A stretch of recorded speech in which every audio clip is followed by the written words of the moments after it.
오직 나의 나 된 것은 하나님의 은혜의 힘을 고백하며 오늘 하루도 신실하신 하나님께서 불꽃 같은 눈동자로 우리의 삶을 지켜주실 줄 믿습니다. 이 시간 다 함께 주기도문으로 우리의 신앙을 고백합니다. 하늘에 계신 우리 아버지, 아버지의 이름을 거룩하게 하시며 아버지의 나라가 오게 하시며 아버지의 뜻이 하늘에서와 같이 땅에서도 이루어지게 하소서.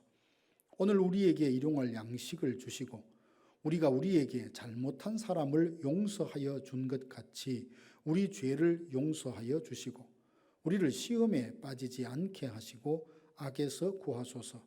나라와 권능과 영광이 영원히 아버지의 것입니다. 아멘. 하나님의 말씀은 신명기 11장 8절에서 12절 말씀입니다. 그러므로 너희는 내가 오늘 너희에게 명하는 모든 명령을 지키라. 그리하면 너희가 강성할 것이요 너희가 건너가 차지할 땅에 들어가서 그것을 차지할 것이며 또 여호와께서 너희의 조상들에게 맹세하여 그들과 그들의 후손에게 주리라고 하신 땅 곧 젖과 꿀이 흐르는 땅에서 너희의 날이 장구하리라. 내가 들어가 차지하려 하는 땅은 내가 나온 애굽 땅과 같지 아니하니 거기에서는 너희가 파종한 후에 발로 물대기를 채소밭에 댐과 같이 하였거니와 너희가 건너가서 차지할 땅은 산과 골짜기가 있어서 하늘에서 내리는 비를 흡수하는 땅이요 내 하나님 여호와께서 돌보아 주시는 땅이라. 연초부터 연말까지 내 하나님 여호와의 눈이 항상 그 위에 있느니라. 아멘. 어떤 목적지에 가려면 그곳으로 인도하는 길을 잘 따라가야 합니다. 요즘은 동서남북의 방향이나 길을 안내해 주는 GPS가 있어서 길을 잘 몰라도 큰 불편함이 없습니다. 그러나 아무리 성능이 좋은 GPS를 갖고 있다 하더라도 우리 인생을 복된 곳으로 인도해 주지는 못합니다. 원하는 목적지에 도착하려면 마음의 간절함만으로는 부족합니다. 그곳으로 인도하는 길을 잘 따라가야 하죠. 하나님은 복과 저주를 우리 앞에 두시고 어떤 길이 복된 삶으로 인도하는 길인지 어떤 길이 온갖 고통과 멸망으로 인도하는 길인지 말씀하신 후에 우리가 그 길을 선택하라 하십니다. 하나님은 이스라엘에게 복을 주시고 지키시기를 원하시며 은혜와 평강 주시기를 원하십니다. 이스라엘을 제사장 나라로 삼으시고 모든 민족들이 이스라엘을 통해서 하나님을 알게 되기를 원하십니다. 이스라엘은 하나님의 얼굴이 되어 복을 받을 길을 걸어야 하는데 이스라엘을 복된 삶으로 인도하는 길은 무엇입니까? 그것은 하나님의 모든 명령을 지키는 순종입니다. 순종이야말로 이스라엘과 우리들을 복된 삶으로 인도하는 지름길입니다. 말씀에 순종하게 될 때 강성하게 되고 그 땅을 차지하게 되고 그 땅에서 오래 살게 하겠다 약속하십니다. 사람들은 어리석게도 하나님이 보여주신 복된 길을 마다하고 자기의 경험과 지혜로 복된 삶으로 가는 길이 무엇인지 찾을 수 있다고 호언장담합니다. 그러나 인간이 고안해낸 길은 죄사함을 얻고 영혼까지 만족해 하는 복된 삶으로 인도해 주지 못합니다.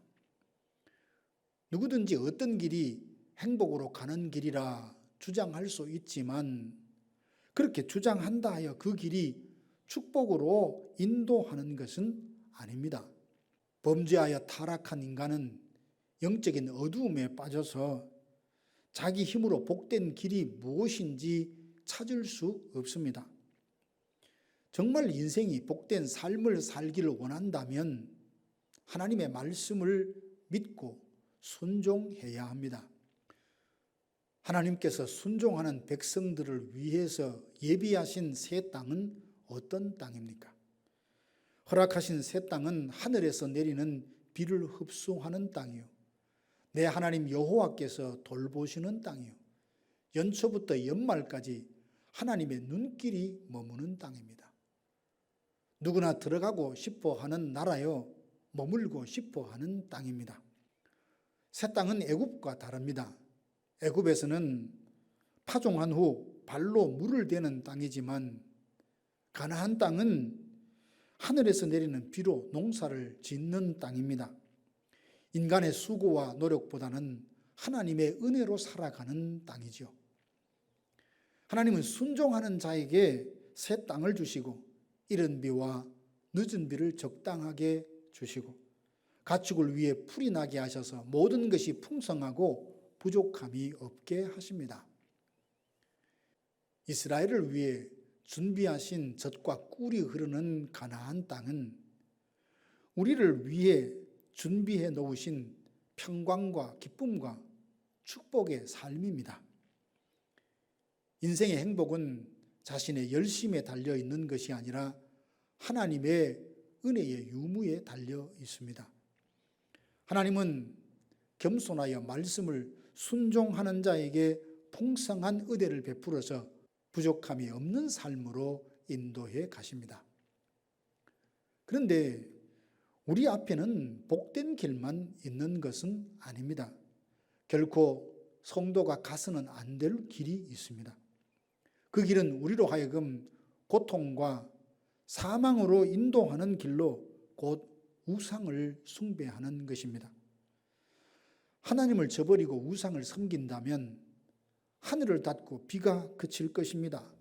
하나님의 진노가 그 위에 임하여서 온갖 수치와 조롱을 당하며 있던 곳에서 쫓겨갈 것입니다.